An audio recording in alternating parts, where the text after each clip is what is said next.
வழி வழி வம்சமெல்லாம் ஆண்டு வரக்கூடிய நாளையிலே ஆனால் அந்த நாட்டிலே எப்பேற்பட்ட வஞ்சம் வந்தது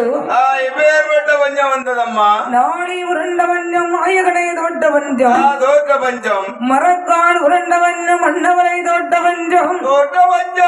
ஆனாக்கு உருண்ட வஞ்சம் ஆளவனை தோற்ற வஞ்சம் ஆமா ஐயா அப்படி என்றால் என்ன என்ன